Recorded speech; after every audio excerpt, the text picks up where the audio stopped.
Hello दोस्तों, स्वागत है आपका हमारे इस चैनल में। ठीक है फ्रेंड्स, आज हम लोग फार्मलता और पीपीएम इन दोनों को कवर करेंगे। ठीक है, और मैं आपको फार्मलता का आंकिक प्रश्न भी बताऊंगा ये भी यहाँ पर। ठीक है फ्रेंड्स, तो सबसे पहले आज हम अभी फार्मलता को कवर करेंगे।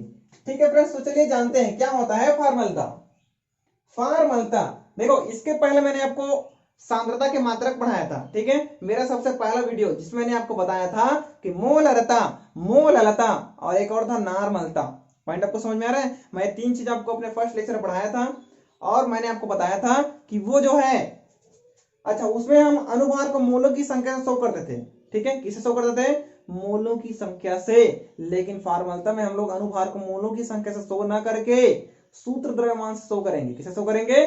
सूत्र द्रव्यमान से। देखिए, मैंने सबसे पहले देखिए, ये जो है एक पात्र है, मान लेते हैं ये मेरे पास क्या है? पात्र। पात्र में क्या? जल। पात्र में क्या है? जल। ऊपर से डाला मैंने शक्कर। क्या डाल दिया? शक्कर। इतना आपको समझ में आया क्या? देखिए, मैं जो आपको कोई भी कहानी बताता हूं उसको एकदम कॉन्सेंट्रेट होकर सुनिएगा। ठीक है, आपको जल्दी से समझ में आएगा। एक पात्र लिया, पात्र में जल लिया और उसके ऊपर मैंने क्या डाल दिया? शक्कर डाल दिया। क्या डाल दिया? शक्कर। इतना आपको समझ में आया क्या? ठीक है, अब शक्कर जो है यहाँ पर किसके रूप में रहेगा? तो सूत्र द्रव्यमान के रूप में रहेगा। किसके रूप में रहेगा? सूत्र द्रव्यमान। ठीक है, और इसके पहले ये जो तीन चीज था, मोलरता, नार्मलता और मोललता, इसमें जो हम लिए थे वो ग्राम मोलों की संख्या था। किसका था? ग्राम मोलों की संख्या। इतना समझ में आ रहा है? जो हम शक्कर डाले थे, जो भी विलेय डाले थे, वो विलेय किस फॉर्म में था बोलेंगे तो ग्राम मोलों की संख्या के रूप में था, नार्मलतम तुल्यांकी भार के रूप में था। समझ में आ रहा है? इसमें मतलब उस एक में ग्राम नार्मलता में ग्राम तुल्यांक के ऊपर था, इसमें ग्राम तुल्यांक का ध्यान देंगे। ठीक है, क्या था? ग्राम तुल्यांक। और इन दोनों में क्या था? ग्राम मोलों की संख्या। किसकी संख्या था? ग्राम मोलों की संख्या। इसमें ग्राम तुल्यांक यूज किए थे, इसमें यूज करेंगे क्या? तुल्यांकी भार यूज करेंगे, सॉरी सूत्र द्रव्यमान यूज करेंगे। क्या यूज करेंगे? सूत्र द्रव्यमान। ध्यान दीजिए, ये चारों कोई अलग नहीं है। ठीक है फ्रेंड्स, मैंने क्या बोला? ये चारों कोई अलग नहीं है, चारों की परिभाषा सेम टू सेम है।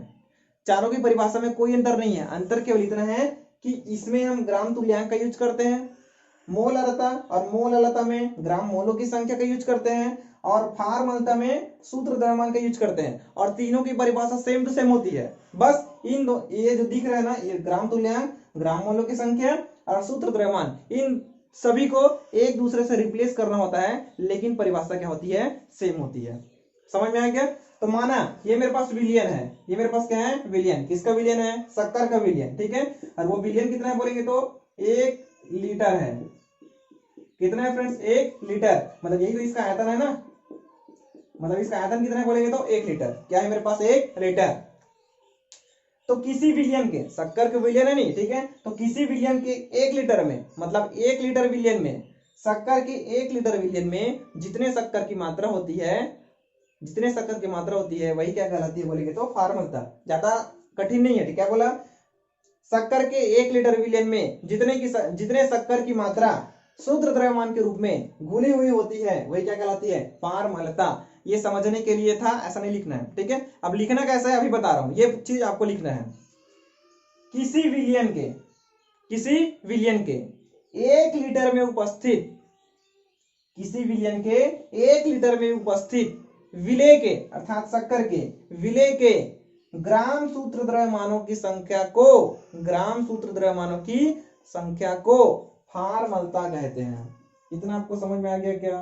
ठीक है, तो यहाँ पर ग्राम मोलों की संख्या था, यहाँ पर क्या आ गया? ग्राम सूत्र द्रव्यमान की संख्या। बस परिभाषा सबका सेम रहेगा। ठीक है, तो ये मेरे पास क्या हो गया?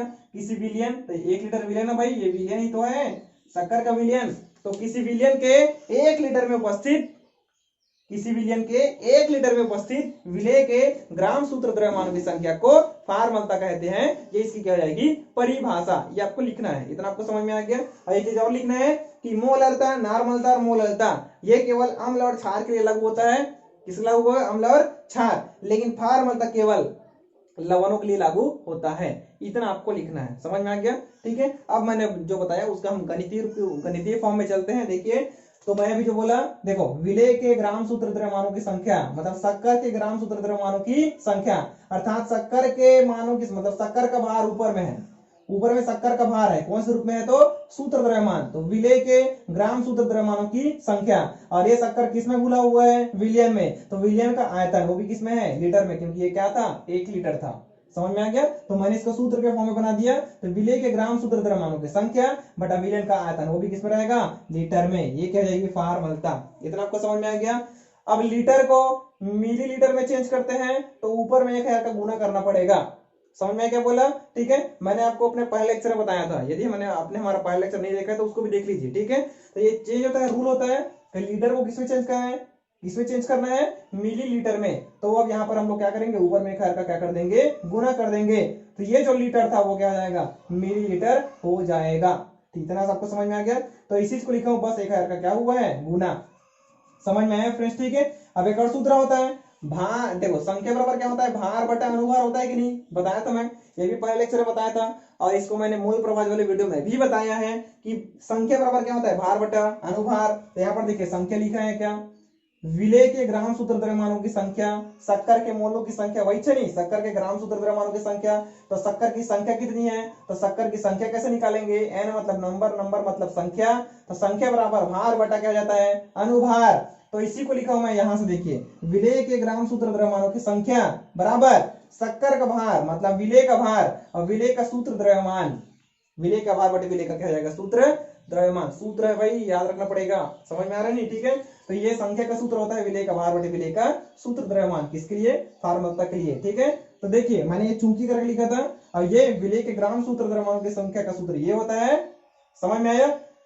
तो इसको हटा के मैं इसको लिख सकता हूं नहीं, लिख दीजिए, तो इसको हटाओ, विलेय के ग्राम सूत्र द्रव्यमानों की संख्या को हटाओ और इसको लिखो, तो इसको उठा के यहाँ रख दो, तो देखो रखो यहाँ पर, तो फार्मलता बराबर क्या हो जाएगा, इसको हटा के उसको रखो, तो विलेय का भार बटे विलेय का सूत्र द्रव्यमान, तो विलेय का भार बटे विलेय का सूत्र द्रव्यमान, इसको हटा के इसको लिख दिया, गुना क्या है 1000, तो गुना 1000, और नीचे कौन लिखा था, विलियन का आयतन, विलियन का आयतन वो भी किसमें है, एमएल में। तो ये लास्ट में एक सूत्र मिल गया मेरे को, ये सूत्र आपको याद रखना है, यही हमारे आंकिक प्रश्न के लिए काम करेगा, ठीक है। तो ये सूत्र आपको डायरेक्ट याद रखना है क्योंकि आंकिक प्रश्न आ सकता है और बोलेगा कि आप इसका आंकिक इसमें क्या निकालिए, फार्मलता निकालिए, तो आपका फार्मलता तभी निकलेगा जब आपको ये सूत्र याद रहेगा। तो सूत्र अभी याद कीजिए, फार्मलता बराबर विलेय का भार बटे विलेय का सूत्र द्रव्यमान गुना 1000 बटा विलेयन का आयतन एमएल में। आप बोलिए मन में, फार्मलता बराबर विलेय का भार बटा विलेय का सूत्र द्रव्यमान गुना 1000 बटा विलियन का आयतन ml में। इतना आपको समझ में आ गया। तो ये इस प्रकार से मेरे पास क्या हो गया, मोल प्रभाज, ठीक है। इसको आप लोग, ये जो है ना ताप पर निर्भर करता है, ठीक है, एक लाइन और याद रख लेना, ये किसके ऊपर निर्भर करता है, ताप पर निर्भर करेगा। समझ में आ गया, स्क्रीनशॉट ले लो आप, इसके बाद हम लोग इसका आंकिक प्रश्न भी सॉल्व करेंगे। तो चलिए फ्रेंड्स इसका आंकिक प्रश्न देख लेते हैं। देखिए आंकिक प्रश्न क्या है, 5.85 ग्राम NaCl 500 ml जल में विलेय है, तो फार्मलता की गणना कीजिए। ठीक है फ्रेंड्स, तो देखो अंतिम में क्या लिखा है, फार्मलता, तो अपने को निकालना क्या है, फार्मलता। तो फार्मलता निकालने के लिए आपको उसका सूत्र मालूम होना चाहिए, जैसा अभी हमने कुछ देर पहले याद किया। तो ये देखिए मैंने सबसे पहले क्या लिखा, हम जानते हैं फार्मलता बराबर विलेय का भार बटे विलेय का सूत्र द्रव्यमान गुना 1000 बटा विलियन का आयतन, वो भी किसमें रहता है, ml में। इतना आपको समझ में आ गया। अब निकालना क्या है, फार्मलता निकालना है। तो फार्मलता कब निकलेगा, जब इन सभी का मान पता रहेगा।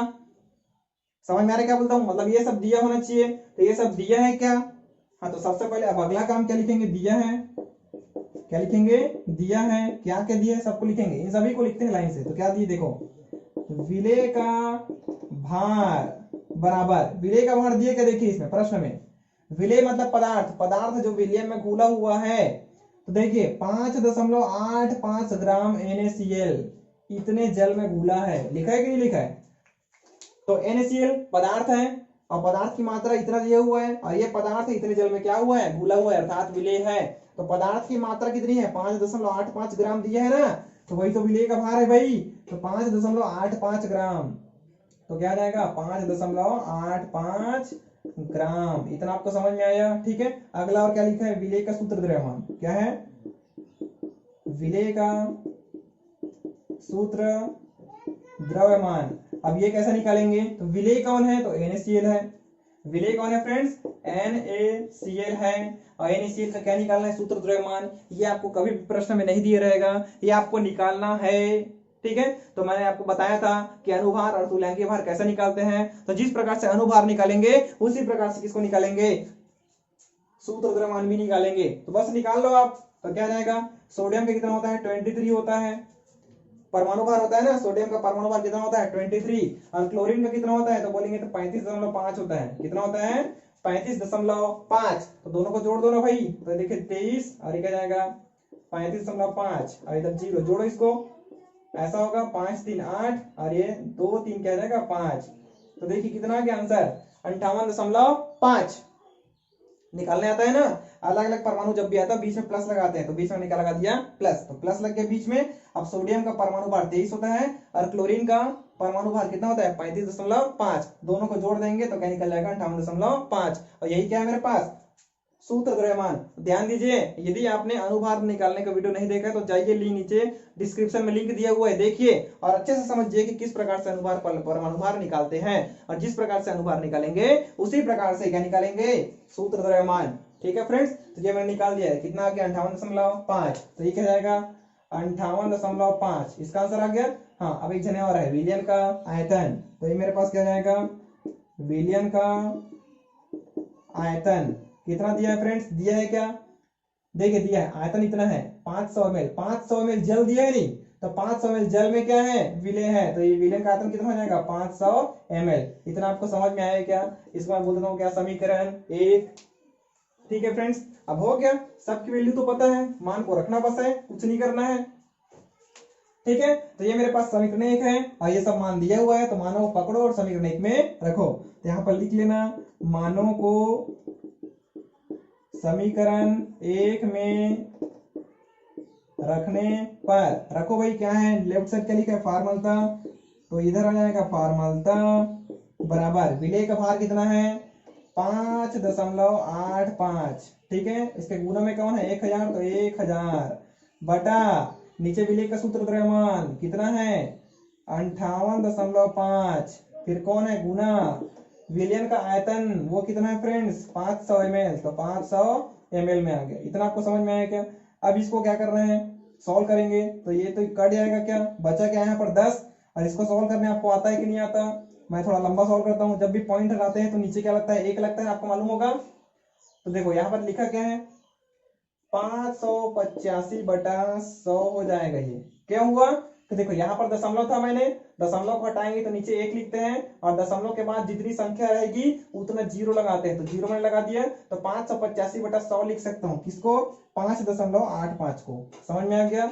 गुना, गुना में और कौन है, 10 बचा हुआ है, तो 10 पूरे के बटा नीचे में कौन है, 58.5 है। तो दशमलव को हटाऊंगा तो 1 आएगा और दशमलव के बाद एक संख्या, तो एक 0 आएगा नहीं। तो 585/10 लिख सकता हूँ इसको। यहाँ लिखिए 585 क्या जाएगा 10। इतना आपको समझ में आया क्या, ऊपर नीचे काट दूं, कट सकता है नहीं, तो बराबर क्या बचा, क्या बच गया फ्रेंड्स, तो 585/100 और ये 585/1 है, तो ये पलटेगा तो 1/585 ऐसा होगा, कटेगा, कटेगा नहीं फ्रेंड्स। ठीक है, तो लास्ट में क्या बच गया, 1/100। कहीं कुछ त्रुटि है क्या, देखिए कुछ त्रुटि लग रहा है, क्योंकि आंसर कितना आ गया, 1/100 आ रहा है। सॉरी ना, यहाँ पर क्या हुआ था, ये देखिए 10 तो बचा है लेकिन नीचे 5 ही बचा था, तो 5 कम 5, 5 दूनी 10। तो इस 10 को हटा के डायरेक्ट मैं 2 लिख सकता हूँ नहीं। ठीक है, इसको हटा के मैं डायरेक्ट क्या लिख देता हूँ, 2 लिख दिया। इतना आपको समझ में आ गया। ठीक है, अब ये हटेगा तो 585 गुना 2 है, तो 585 गुना क्या जाएगा 2। इतना हो गया। अब 585 गुना 2/100, तो 100 कहाँ गया, नीचे आ गया। ठीक है, गुना, और ये कहाँ जाएगा, ऊपर। नीचे कौन सा 10 था, तो 10 कहाँ चला जाएगा, ऊपर चला जाएगा, कटेगा नहीं है, नीचे क्या जाएगा 585। अब ठीक है अपने पास। ठीक है, ऊपर में कौन है, और 2 का गुना भी है। अब ये कटा, ठीक है, 10 दूनी क्या जाएगा 20, तो ऊपर में कौन क्या बच गया, 10 दूनी 20 बटा क्या जाएगा 100, कटेगा तो 20×5 100, तो 1 बटा क्या जाएगा 5। तो आंसर मेरे पास क्या जाएगा 1/5 एफ। नीचे क्या लिखा है, फॉर्मूला। तो इस प्रकार से आंसर आएगा। ठीक है, आप इसको फिर से देखो ये तो हो गया, आप अपने से सॉल्व करें, देखिए ना हमारे पास एक त्रुटि हो गया था यहाँ पास, ये 500 गुना 2000, तो यहाँ पर 2 आया था इसलिए मैं इसको नहीं लिख पाया था, इसलिए थोड़ा सा गड़बड़ हो गया था। ठीक है, तो आंसर क्या आएगा 1/5 एफ आएगा। एफ क्या होता है, तो फार्मलता, तो फार्मलता बराबर 1/5 एफ। इस प्रकार से मेरे पास क्या आ जाएगा, आंसर आ जाएगा। ठीक है, आप भी इसको बना बना के देखिए ना, इतना आपको समझ में आ गया। ठीक है, आप चाहो तो इसका स्क्रीनशॉट ले लो। दोस्तों आज हम कवर करेंगे क्या, पीपीएम, जिसको बोला गया जाता है पार्ट्स पर मिलियन। ठीक है फ्रेंड्स, तो इसको आज हम अच्छे से देखेंगे और मैं आपको इसका अंकित प्रश्न भी बताऊंगा। ठीक है फ्रेंड्स, तो देखते हैं क्या होता है पीपीएम। ठीक है, देखो ये जो पीपीएम होता है 2 प्रकार का होता है। पहला होता है क्या, भार के अनुसार पीपीएम, और दूसरा होता है क्या, आयतन के अनुसार पीपीएम। ठीक है, हाँ, लेकिन सबसे पहले इसकी परिभाषा जान लेते हैं। देखो एक्चुअल में इसका यूज कब करते हैं, मैं वो कब करते हैं उसको भी बताता हूं मैं। ठीक है, एक्चुअल में जब होता क्या है, जब विलय की मात्रा विलायक की तुलना में अत्यंत कम होती है। क्या बोला फ्रेंड्स, जब विलय की मात्रा विलायक की तुलना में अत्यंत कम होती है, तब हम लोग एक नई इकाई का उपयोग करते हैं और उसी को क्या बोला जाता है, पार्ट्स पर मिलियन। ये आपको लिखना है, इसकी क्या हो जाएगी, परिभाषा। ठीक है, मैंने क्या बोला, जब विलय की मात्रा विलायक की तुलना में अत्यंत कम होती है, तब एक नई इकाई का उपयोग किया जाता है जिसे पार्ट्स पर मिलियन कहते हैं। ठीक है, अब ये कैसे हो गया, विलय की मात्रा विलायक की तुलना में अत्यंत कम कैसे हो गई भाई। ठीक है, तो समझेंगे, ये मेरे पास पानी है, क्या मेरे पास पानी, अब मैं शक्कर का मात्र 1 टुकड़ा डाला, ध्यान देंगे मेरे पास क्या रखा हुआ था, पानी, और उस पानी में मैंने शक्कर का मात्र 1 टुकड़ा डाला, और वही शक्कर क्या है, विलय है। अब बताइए ये जो शक्कर का 1 टुकड़ा है पानी की तुलना में बहुत ही क्या है, कम है। पॉइंट सबको समझ में आ गया। तो जब शक्कर की मात्रा पानी की तुलना में अत्यंत कम होती है, तब हम एक नई इकाई का उपयोग करते हैं जिसे पीपीएम कहा जाता है। वही बोला मैंने, समझ में आ गया। मैंने इसको क्या बोला, जब विलय की मात्रा अर्थात शक्कर की मात्रा, तो विलय की मात्रा जब पानी अर्थात विलायक, तो जब विलय की मात्रा विलायक की तुलना में अत्यंत कम होती है, तब हम एक नई इकाई का उपयोग करते हैं जिसे पीपीएम कहा जाता है।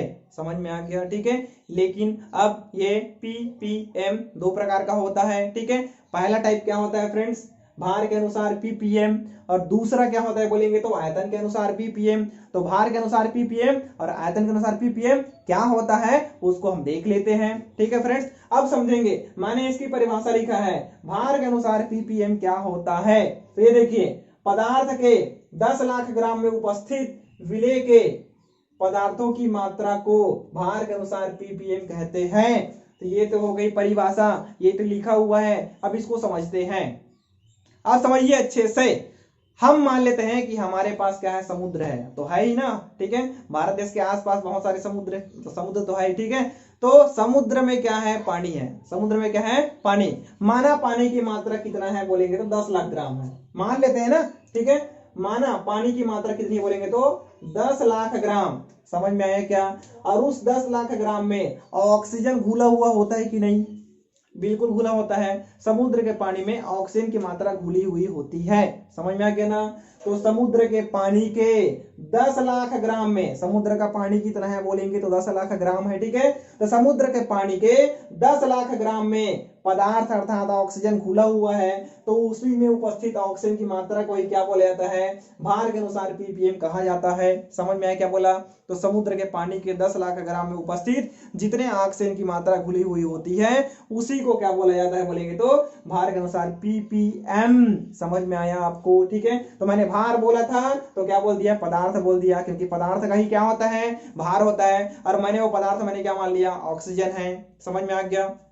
ठीक है, तो ऑक्सीजन के मतलब पदार्थ के 10 लाख ग्राम में उपस्थित विलय के मतलब ऑक्सीजन के पदार्थों की मात्रा को ही क्या बोला जाता है, भार के अनुसार पीपीएम कहा जाता है। इतना आपको समझ में आ गया क्या। ठीक है, तो ये याद करने के लिए था, और ये मेरे पास क्या हो गया, परिभाषा हो गया। ठीक है, अब इसका एक सूत्र भी होता है, भार के अनुसार पीपीएम बराबर विलयन का कुल आयतन, सॉरी विलयन का कुल भार, भार क्यों लिखा क्योंकि यहाँ पर भार के अनुसार है। तो विलयन का कुल भार मतलब समुद्र का पानी, समुद्र के पानी का कुल भार, और ऊपर में क्या है, विलय का भार। विलय का भार मतलब ऑक्सीजन क्या है, घुला हुआ है, तो विलय का भार, तो ऊपर में ऑक्सीजन का भार, नीचे पूरे समुद्र के पानी का भार। और पूरे समुद्र का पानी कितना है भाई, और ये दोनों किसमें घुला हुआ है, 10 लाख ग्राम में। तो तो 10 की घात क्या हो जाएगी, 6 हो जाएगी। इतना आपको समझ में आया क्या? ठीक है, 10 की घात 6 मतलब क्या होता है, 10 लाख होता है। तो 10 लाख ग्राम में ही तो है ना, तो समुद्र का पानी कितना है, 10 लाख ग्राम। और इसी 10 लाख ग्राम में पूरा विलियन का आयतन है, मतलब विलियन का कुल भार। और इसी 10 लाख ग्राम में विलय का भार भी घुला हुआ है भाई, इसलिए इसका सूत्र कुछ इस प्रकार से बनेगा। तो भार के अनुसार पीपीएम बराबर विलय का भार बटे विलय का कुल भार गुना 10 की घात क्या हो जाएगा, 6। 10 की घात 6 इसलिए आया क्योंकि 10 लाख ग्राम लाना था, तो 10 की घात 6 बराबर क्या हो जाएगा, 10 लाख ग्राम। समझ में आया क्या? ये मैंने इसको लिख दिया था, 1 2 3 4 5 6 जीरो रहेगा इसमें। तो इकाई दहाई सैकड़ा हजार 10,000 लाख, इकाई दहाई सैकड़ा हजार 10,000 लाख, 10 लाख, तो 10 लाख ग्राम। इतना आपको समझ में आया फ्रेंड्स? ठीक है, तो इस प्रकार से मेरे पास क्या हो गया, भार के अनुसार पीपीएम हो गया। ठीक है, इसी प्रकार से दूसरा टाइप होता है, क्या होता है, आयतन के अनुसार पीपीएम। तो आयतन के अनुसार पीपीएम क्या होता है, तो दोनों की परिभाषा सेम टू सेम है, बस छोटा सा अंतर रहेगा। ये भार था तो ये कौन है, आयतन है। ठीक है, तो आयतन के अनुसार पीपीएम, तो देखिए विलय का आयतन, विलियन का कुल आयतन, देखिए विलय का भार था, विलियन का कुल भार था, तो विलय का आयतन बटा विलियन का कुल आयतन। कुछ नहीं किया, जहां जहां भार था वहां वहां क्या कर दिया, आयतन कर दिया। परिभाषा भी सेम रहेगा, देखिए पदार्थ लिखा है यहाँ पर, ठीक है, यहाँ पर विलायक लिखा है, क्या बोल दिया मैंने, विलायक। तो विलायक के मतलब वही पानी के, समझ में आया कि नहीं? ठीक है, अच्छा एक्चुअली में ऐसा था ना, पदार्थ के 10 लाख ग्राम मतलब पूरे समुद्र के पानी को ही मैं बोल दिया था ना, पूरे समुद्र का पानी पदार्थ के 10 लाख ग्राम। ठीक है, उसी प्रकार से यहाँ पर क्या लिखा है, विलायक के 10 लाख ग्राम, सॉरी एमएल आएगा अब यहाँ पर, आयतन है इसलिए आयतन को किससे शो करते हैं, एमएल में शो करते हैं। किसी भी चीज का जब आयतन होता है तो क्या होता है, एमएल में रहेगा। ठीक है, तो विलायक के 10 लाख एमएल, तो विलायक मतलब पानी, पानी मतलब समुद्र का पानी, और समुद्र का पानी कितना है, 10 लाख एमएल में है। देखो यहाँ पर मैंने ग्राम के रूप में लिखा था क्योंकि भार के रूप में था, यहाँ पर मैंने एमएल के रूप में लिख रहा हूँ क्योंकि आयतन के फॉर्म में है। समझ में आ रहा नहीं, परिभाषा दोनों का मीनिंग वैसी ही है। ठीक है, तो समुद्र के पानी मतलब विलायक, तो विलायक के 10 लाख एमएल में उपस्थित, समुद्र के पानी के 10 लाख एमएल में उपस्थित विलय के आयतन को अर्थात ऑक्सीजन के आयतन को आयतन के अनुसार पीपीएम कहते हैं। समझ में आ गया? तो दोनों की परिभाषा में ज्यादा अंतर नहीं है, बस दोनों एक समान है। तो आपको समझ में आ गया फ्रेंड्स? ठीक है, तो इसी प्रकार से आयतन के अनुसार पीपीएम का सूत्र क्या बन गया, विलय का आयतन बटे विलियन का कुल आयतन गुना 10 की घात क्या हो जाएगा, 6। जो चीज इसमें है वो चीज इसमें भी है, और दोनों का सूत्र एक समान है। यहाँ पर भार भार, तो यहाँ पर आयतन आयतन। समझ में आ गया? तो ये सूत्र आपको याद रखना है। ठीक है फ्रेंड्स, आप इसका स्क्रीनशॉट ले लो। तो चलिए फ्रेंड्स, अब हमारा देखिए आंकिक प्रश्न क्या बोलता है, महासागर से प्राप्त 1 केजी समुद्री जल में, महासागर से लाए, महासागर से हम लोग ने क्या प्राप्त किया, 1 किलोग्राम समुद्री जल। तो महासागर से प्राप्त 1 केजी समुद्री जल में 5 मिलीग्राम ऑक्सीजन गैस उपस्थित है।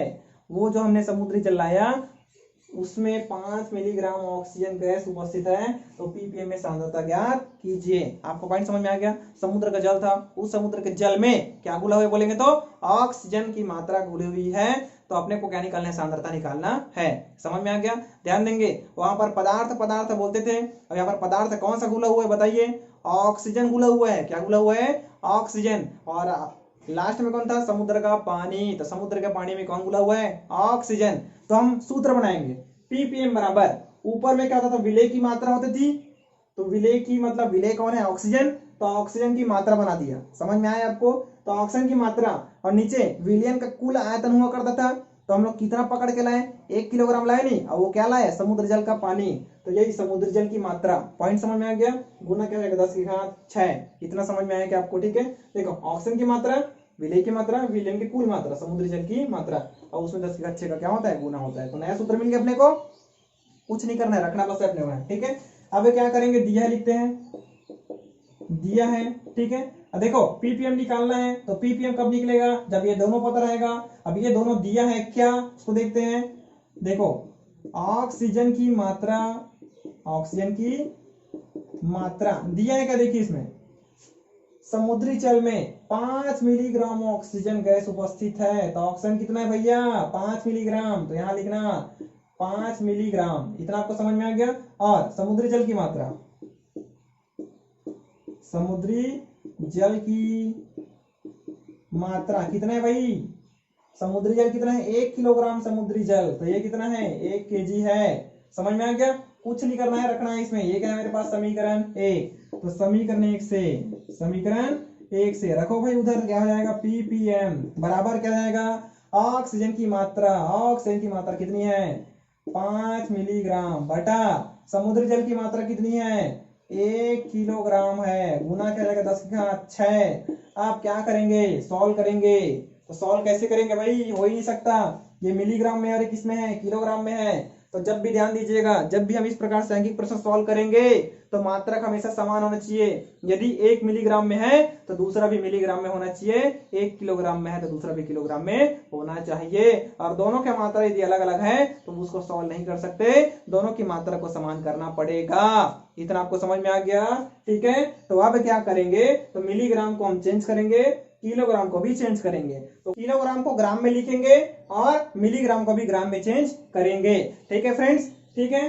तो अब इसको क्या करना पड़ेगा, चेंज करना पड़ेगा। तो होता क्या है, चूंकि 1 ग्राम बराबर होता है भैया 1000 मिलीग्राम होता है ना, 1 ग्राम बराबर कितना होता है 1000 मिलीग्राम, ठीक है। तो भैया इसको चेंज करो, 1 मिलीग्राम 1 ml निकालूंगा तो क्या जाएगा 1000 नीचे आएगा नहीं, तो 1 बटा क्या जाएगा 1000 ग्राम होगा कि नहीं। और उधर क्या बच गया 1 ml बचा। इतना आपको समझ में आया। लेकिन अपने को 1 ml नहीं चाहिए भाई, अपने को कितना चाहिए, सॉरी गलत लिख दिया क्या, 1 ग्राम बराबर मिलीग्राम होता है ना, 1 ml नहीं होता मिलीग्राम होता है, ठीक है। 1 ग्राम बराबर 1000 मिलीग्राम, तो क्या जाएगा 1 मिलीग्राम नहीं चाहिए अपने को, कितना चाहिए 5 मिलीग्राम चाहिए, ठीक है। तो दोनों पक्षों में 5 का गुना कर देंगे, ठीक है। तो क्या जाएगा 5 बटा 1000 बराबर 5 मिलीग्राम हो जाएगा। इतना आपको समझ में आ गया, ठीक है। तो इसको सॉल्व करो भाई, इसको मैं 10 की घात 3 लिख सकता हूँ क्या, तो 5 बटा 10 की घात 3 लिख सकते हैं इसको, और 10 की घात 3 को ऊपर ले जाऊंगा तो क्या जाएगा 5 गुना 10 की घात -3 होगा नहीं भाई। तो मेरे को नया सूत्र मिल गया क्या, 5 मिलीग्राम बराबर क्या जाएगा 5 गुना 10 की घात -3, ये किसमें आ गया ग्राम में। इतना समझ में आया क्या, समझ में आ गया फ्रेंड्स, ठीक है। तो अपन लोग डायरेक्ट क्या कर सकते हैं, मैं इसको मिटा दूं इसको, ठीक है। तो यहां पर लिख रहा हूं, इसको मिटा रहा हूं ना, 5 मिलीग्राम बराबर क्या जाएगा 5 गुना 10 की घात -3 ग्राम।